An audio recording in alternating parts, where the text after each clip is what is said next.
Apa yang akan kita lakukan kalau kita sedang mengalami kesulitan yang besar? Sebagian orang akan memilih marah. Sebagian orang mungkin akan sedih dan menangis, mungkin mengurung diri. Sebagian orang mungkin akan mencari pertolongan kepada keluarga, kepada teman-teman, sahabat. Tetapi satu hal yang tidak boleh Anda lupakan adalah ketika berhadapan dengan situasi yang sulit, jangan berhenti dan jangan menyerah, dan belajarlah untuk mengandalkan Tuhan. Seringkali pertolongan Tuhan itu datang dalam berbagai macam bentuk. Seringkali melalui proses yang tidak kita sangka dan kita duga. Ternyata tiba-tiba persoalan tersebut dapat Anda lewati dengan baik.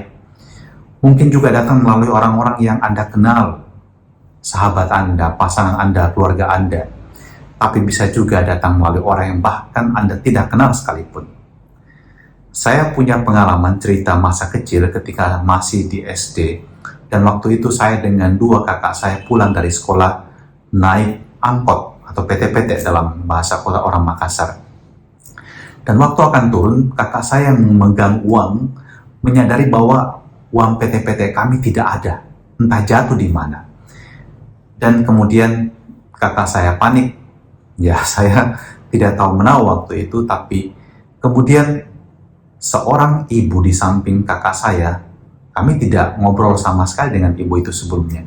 Tidak ada kontak sama sekali dengan ibu itu. Tapi ketika ibu tersebut sadar bahwa kakak saya sedang berada dalam masalah, karena kalau kami turun bertiga tidak bayar uang PT-PT, bisa dibayangkan kami akan dicaci, dimaki, dimarahin oleh sopir PT-PT.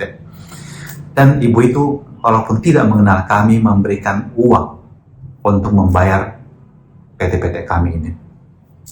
Dan pengalaman kecil tersebut memberikan sebuah inspirasi dan petunjuk bagi saya sendiri bahwa begitulah Tuhan sering campur tangan dalam hidup kita di luar perhitungan kita tanpa kita duga sama sekali.